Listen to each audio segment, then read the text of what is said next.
காலை வேளையில தேவனுடைய நாமத்திலே வாழ்த்துகிறேன். அனைவருக்கும் இனிய காலை வணக்கங்களை தெரிவித்துக் கொள்கிறேன். நாம் இந்த உலகத்துல இருந்தாலும் இந்த உலகத்துக்குரியவர்கள் அல்ல. நம்மளுடைய போராட்டம் மாம்சத்தோடு அல்ல, இரத்தத்தோடு அல்ல.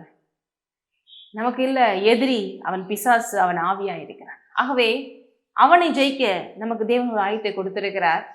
எபேசியர் 6ஆம் அதிகாரத்துல முக்கியமான ஒரு ஆயுதம் பாருங்க, 17 பார்க்கலாம்.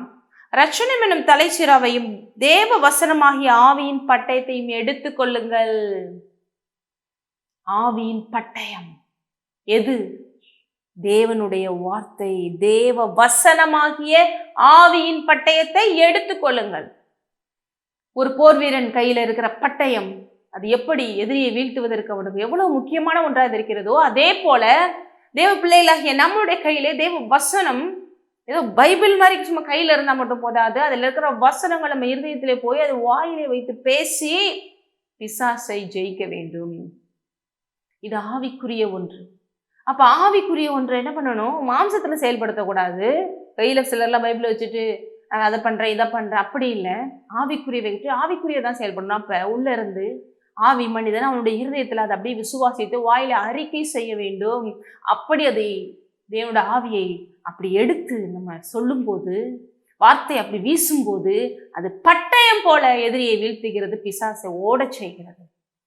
நம்ம உலக பிரகாரமா உட்கார்ந்துக்கிட்டு சில நேரங்கள் நம்ம சுத்தி நடக்கிற பிரச்சனைகளுக்கும் போராட்டங்களும் கவலை கண்ணீருக்கும் நம்மளும் இந்த உலகத்துல இருக்கிறவங்கள மாதிரியே போய் உட்காந்து போராடிட்டு இருக்கிறனாலதான் பாருங்க ஈஸியா நமக்கு சலிப்பு, வெறுப்பு, சோர்வு வந்துடுது. அப்படியல்ல, உலகத்துல இருந்தாலும் இந்த உலகத்துக்குரியவர்கள் அல்ல, காணப்படாத அந்த உலகத்துல இருந்துதான் காணப்படிய அந்த உலகமே வந்தது.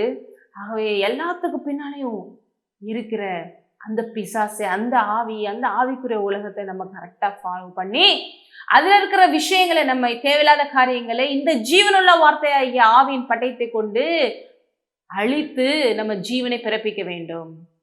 அதே இடத்துல இன்னொரு வசனம் சொல்லிக்கிறது பாருங்க, 2 கொரிந்தியர் 10:3-4, நாங்கள் மாம்சத்தில் நடக்கிறவர்களா இருந்து மாம்சத்தின்படி போர் செய்கிறவர்கள் அல்ல, எங்களுடைய போராயுதங்கள் மாம்சத்துக்கு ஏற்றவர்களா இராமல் அரண்களை நிர்மூலமாக்குகிறதுக்கு தேவ பலமுள்ளதா இருக்கிறது.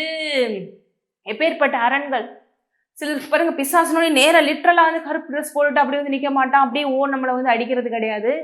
Mind is a battle field. மனதுல போட்டு நம்மளை பாடாப்படுத்தலாம். தேவனுடைய பிள்ளைகளுக்கு ஆவியில வந்து டிஸ்டர்ப் பண்ண முடியாது, என் ஆவியானவர் இருக்கிறாரு. ஆனா மைண்ட்ல போய் நம்மளுக்கு குழப்பத்தையும், பயத்தையும், அதரியத்தையும், சோர்வையும், நம்பிக்கையின்மையும், அவிசுவாசத்தையும், கவலை, கண்ணீர் சொல்லி எல்லாத்தையும் பிறப்பிச்சிரு நம்மளை அப்படியே இது பண்ண விட்டுறான் பாருங்க. ஏன்னா அந்த விசுவாசத்தை கெடுத்துட்டோம்னா நம்ம ஈஸியா வந்து தேவனுடைய ஆசீர்வாதங்களை மிஸ் பண்ணிடுவோம், அவனுக்கு தெரியும். ஆகவே இங்க போட்டிருக்கு, அது எல்லாத்துலயும் ஜெயிக்கணும்னா நம்முடைய போராயுதங்கள் இந்த உலகத்துக்கு ஏற்றபடி அல்ல தான் போட்டிருக்கு. எங்களுடைய போராயுதங்கள் மாம்சத்துக்கு ஏற்றவர்களா இறங்கணும், அரண்களை நிர்மூலமாக்குவதற்கு. இந்த மாதிரி அரண்கள் எல்லாம் நிர்மூலமாக்க தேவ பலமுள்ளதா இருக்கிறது.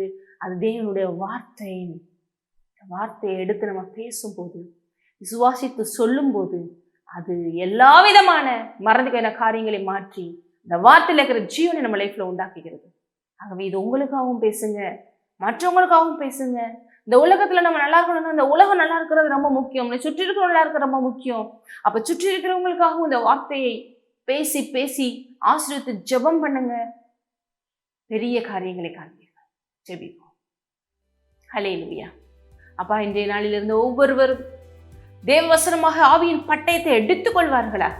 எல்லாம் எதிர்த்து வருகிற போராட்டங்களை, பிசாசின் தந்திரங்கள், சூழ்ச்சிகளையும் அப்பா உம்முடைய வார்த்தைங்கிற இந்த பட்டயத்தை கொண்டு அவர்கள் நிர்மூலமாக்கி போட்டு வெற்றியை எடுப்பார்களாக. எதிரியை வீழ்த்தட்டும்.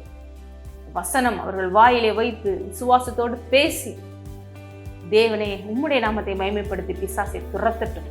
இயேசுவின் நாமத்திலே அப்படியே ஆசீர்வதிக்கிற நல்ல பிதாவே, ஆமென். ஆசீர்வதிக்கிறேன்.